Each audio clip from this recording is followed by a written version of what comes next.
Rogério volta dos mortos, disposto a destruir quem tentou matá-lo, mas finge ter perdido a memória para enganar Ferete e Arminda. Josefa escuta atrás da porta e descobre o pior. Ferete planeja matar Rogério de novo, só que dessa vez sem deixar rastros. Gerluce recebe uma missão perigosa: plantar provas falsas no quarto de Arminda para incriminar a vilã. E quando Ferete acha que venceu, levando Rogério para o mesmo barco que explodiu 5 anos atrás, Cláudia aparece com capangas e vira o jogo completamente. Mas será que o plano de vingança vai dar certo? Ou Ferete ainda consegue escapar dessa armadilha mortal? Antes de continuar, clique no botão de gostei, se inscreva no canal e comente uma nota de 0 a 10 para o plano genial do Rogério. Tudo acontece quando Arminda chega com Ferete na mansão. Rogério fala: "Então, meu amigo." Rogério fala devagar, como quem conversa com um velho conhecido. "Parece que você está com a cara mais deslavada ainda, hein?" Ferete força um sorriso,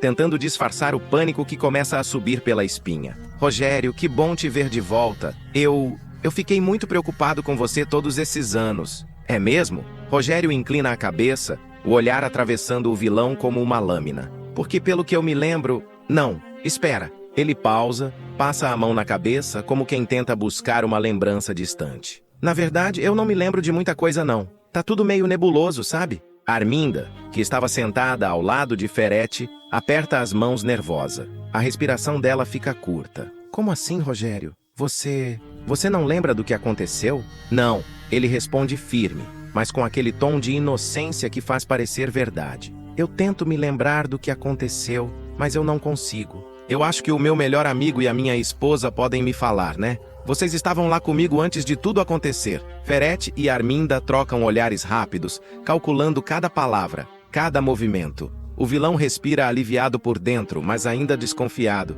"Claro, claro! A gente vai conversar com calma sobre isso tudo, meu amigo. Eu fico feliz que você está de volta." Ferete se levanta, estende a mão como quem sela um acordo falso. "Vamos ter muito tempo para colocar a conversa em dia. Agora eu tenho que ir, mas a gente se fala." Rogério aperta a mão dele, sustenta o olhar por alguns segundos a mais do que o normal e percebe. Ele vê o medo, vê a mentira, vê tudo no olhar daquele homem que tentou apagar sua existência. "Pode ir tranquilo, Ferete. A gente se vê por aí." Ferete sai apressado com Arminda. Quando a porta se fecha, Rogério tira o celular do bolso, disca um número misterioso e fala baixinho com a voz cortante: "Eu preciso que você prepare a encomenda para agora. Chegou a hora de usar. Percebi que eles não acreditaram em mim e tá na hora daquilo." Do outro lado da linha, uma voz masculina confirma. Rogério desliga e sussurra para si mesmo, um sorriso perigoso se formando. "Vocês vão pagar por tudo." Lá fora, no jardim da mansão, Arminda anda de um lado para o outro,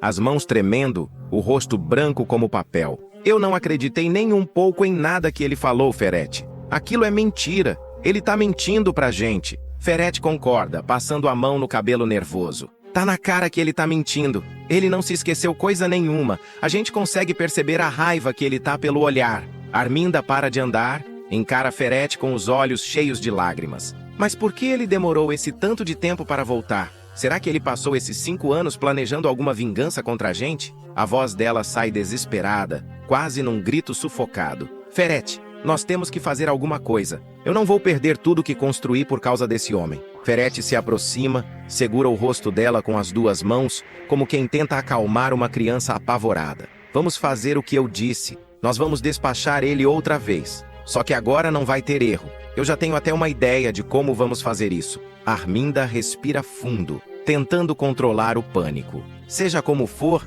precisa ser rápido. Eu não vou deixar de ser viúva. Já disse. O que eles não sabem é que alguém está escutando tudo." Josefa, escondida atrás da porta entreaberta, leva a mão à boca para conter o grito de horror. Ela dá um passo para trás, o coração batendo descompassado, e sussurra para si mesma: "Esses 2 são muito piores do que eu pensava. O Rogério precisa saber disso. Faz nem um dia que ele voltou e esses 2 já estão pensando nisso." Ela sai de fininho, procurando por Rogério pela mansão inteira. Cada passo dela é apressado, urgente, carregando o peso de um segredo que pode mudar tudo. Josefa sobe as escadas, atravessa o corredor e encontra Rogério conversando com Raul no quarto. "Pode abrir o jogo comigo," Rogério está dizendo pro filho. "Eu sei de alguns problemas que você tá passando. Pode me falar." Raul, ainda tomado pela emoção de ter o pai de volta, começa a contar sobre os problemas com Joelle, com Bagdá, com Samira. Rogério escuta tudo com atenção, prometendo ajudar. É quando Josefa bate na porta com força. Rogério, eu preciso falar a sós com você agora. É uma emergência. Raul estranha o tom dela, mas sai do quarto respeitando o pedido. Assim que a porta se fecha, Josefa desaba. O que aconteceu, dona Josefa? Pelo seu jeito, foi alguma coisa séria. Não aconteceu nada ainda, mas tá para acontecer. Ela respira fundo, as mãos tremendo. Eu escutei a Arminda conversando com o Ferete. Os dois estão pensando em algum jeito de te despachar. Eu sinto muito em dizer isso, mas eu suspeito que eles tenham culpa no que aconteceu com você anos atrás. Rogério não demonstra surpresa. Ao contrário, ele respira aliviado, como se aquilo confirmasse algo que ele já sabia. Eu sei de toda a verdade, dona Josefa. Eu sei de tudo. Mas agora eu preciso que você me conte o que escutou deles, palavra por palavra. Josefa explica tudo. O plano, a pressa de Arminda, a certeza de Ferete. O Ferete disse para Arminda que ele já sabia algum jeito para fazer o serviço e que dessa vez ia dar certo. A Arminda pediu para ele fazer depressa. Meu Deus, como a minha filha pode chegar a um ponto desse? É a maior decepção que uma mãe poderia ter. Rogério coloca a mão no ombro dela, com gratidão genuína. Obrigado por essa informação que a senhora me trouxe, dona Josefa. Eu sabia que o Ferete iria vir atrás de mim e era exatamente isso que eu queria. Josefa não entende. Como assim? Vem comigo. Rogério pede, e os dois saem pela porta dos fundos, indo até a calçada para não levantar suspeita. Na calçada vazia, com a luz da tarde caindo suave, Rogério se vira para Josefa e fala baixo, como quem compartilha um segredo explosivo. A gente precisa dar uma lição na Arminda e no Ferete, uma coisa bem pior do que mandar eles pro xadrez. Só colocar eles na prisão não é suficiente. Tem que ser algo para pegar no maior ponto fraco deles. E só a senhora pode me ajudar. Josefa não pensa duas vezes. A dor de ver a filha se transformar num monstro fala mais alto. Eu farei o necessário para dar uma lição na Arminda. Pode contar comigo. No dia seguinte, Rogério faz mais uma ligação. Tudo indica que vai ser hoje. O Ferete e a Arminda não vão querer esperar mais. Isso significa que precisa começar logo. Sua parte está pronta? Ótimo! Ele desliga e sussurra para si mesmo, os olhos brilhando com determinação. Tá na hora de eu me colocar como isca pro Ferete e fazer ele acreditar que tá sozinho comigo. Rogério disca o número de Ferete. Do outro lado da linha, o vilão atende com aquela voz falsa de amigo. Alô, meu amigo, nem deu pra gente conversar ontem direito. Rogério fala num tom casual, como se não houvesse maldade alguma. Eu vou passar na fundação hoje à noite, depois do expediente. A gente coloca o papo em dia e acerta como será minha volta para a fundação. Ferete abre um sorriso largo, como um tubarão que vê a presa nadando direto para sua boca. Então venha mesmo, pode vir, porque eu estarei te esperando hoje à noite aqui na minha sala. Ele desliga o telefone, dá risada e fala sozinho, cheio de arrogância.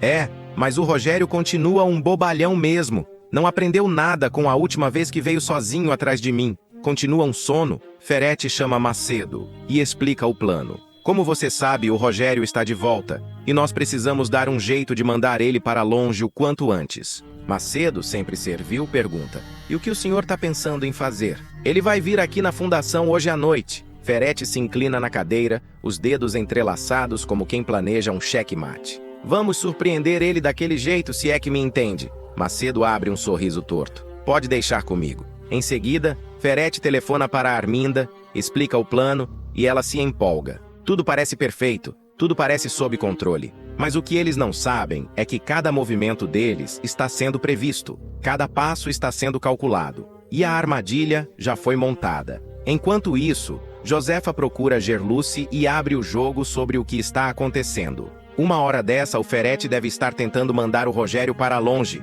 Gerluce fica preocupadíssima. Como assim? A senhora tem certeza? A gente vai ficar aqui parado? Nós temos que fazer alguma coisa, dona Josefa. Eu vou ligar pro Paulinho. Temos que avisar as autoridades. Nada disso. Josefa segura o braço dela firme. Isso tudo é um plano do próprio Rogério e você vai ter que fazer uma coisa para ajudar a gente. O Rogério passou uma missão para você, a maior e mais importante de todas. Gerluce fica curiosa, o coração acelerando. Josefa entrega um envelope misterioso nas mãos dela e avisa. Você precisa dar um jeito de esconder isso daqui no quarto da Arminda, mas sem ela perceber. Gerluce olha para o envelope, respira fundo e concorda. Ela sobe as escadas com cuidado, entra no quarto de Arminda quando ninguém está olhando e esconde o envelope exatamente onde Josefa mandou. Ela desce de volta, o coração batendo forte, e sussurra: missão cumprida. A noite cai sobre Três Graças. A fundação está vazia, silenciosa. Apenas a luz da sala de Ferete está acesa. Rogério entra pela porta principal, caminhando devagar, como quem vai para uma reunião de negócios comum. Ele empurra a porta da sala. Ferete está lá, sentado na cadeira, as mãos cruzadas, aquele sorriso falso estampado no rosto. E então, quando é que eu volto a assumir o meu posto como sócio principal? Ferete dá risada, uma risada fria, cruel. O único lugar que você vai voltar é pro mar, de onde nunca deveriam ter tirado você. Rogério franze a testa, fingindo confusão.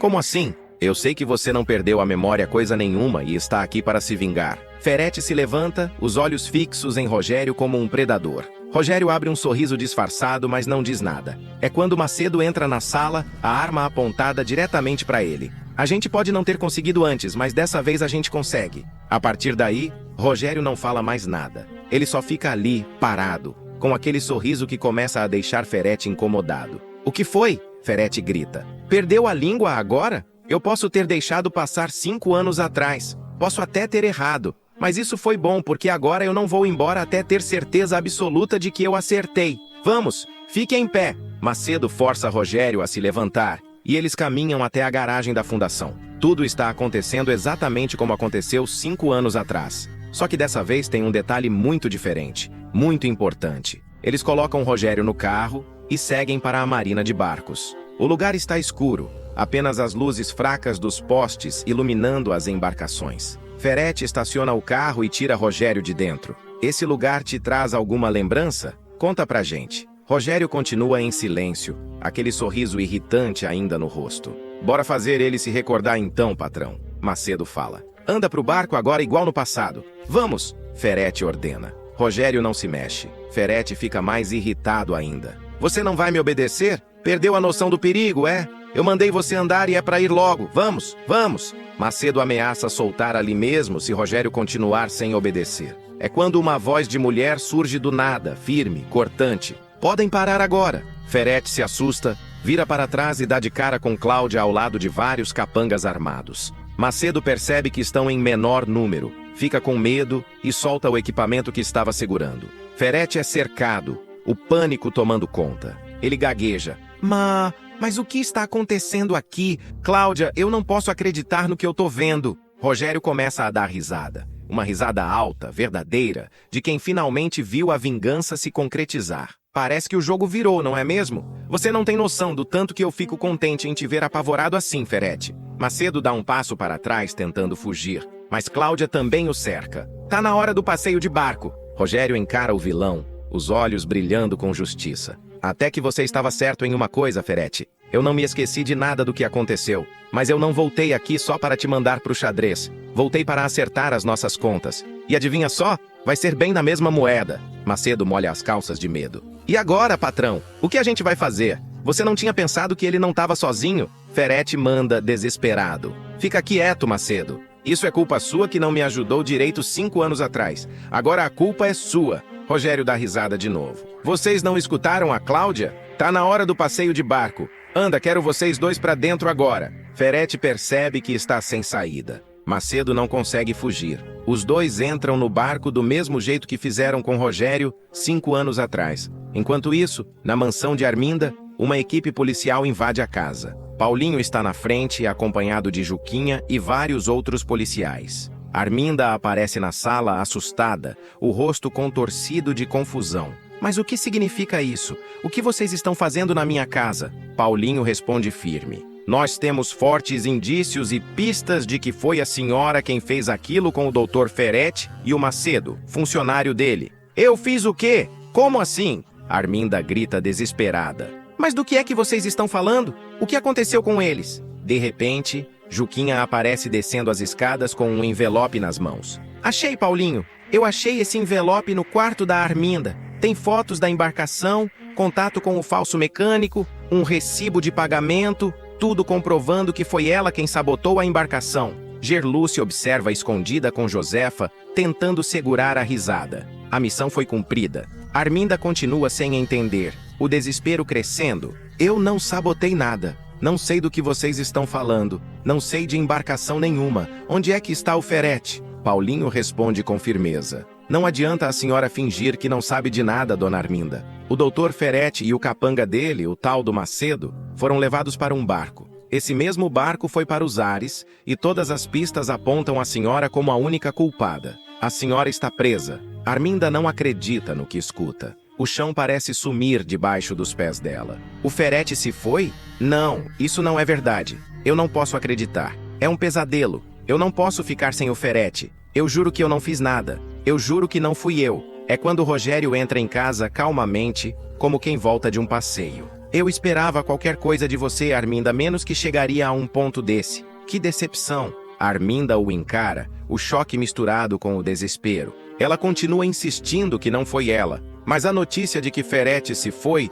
deixa ela mais consternada e sem chão. Paulinho a leva algemada, enquanto diversos repórteres aparecem e filmam tudo. As câmeras capturam cada momento da queda da vilã. Arminda grita, tenta se explicar, mas ninguém acredita. Rogério volta para dentro da mansão, olha ao redor e anuncia: eu voltei para fazer justiça e vou reparar todos os erros da Arminda e do Ferete com a população da Chacrinha. E aí? Que nota de 0 a 10 você acha que o Rogério merece por esse plano genial? Você acha que a Gerluce e a Josefa merecem reconhecimento por terem ajudado o Rogério a desmascarar esses vilões? Coloque sua resposta aí nos comentários. Clique no botão de gostei para continuar recebendo mais vídeos da novela Três Graças.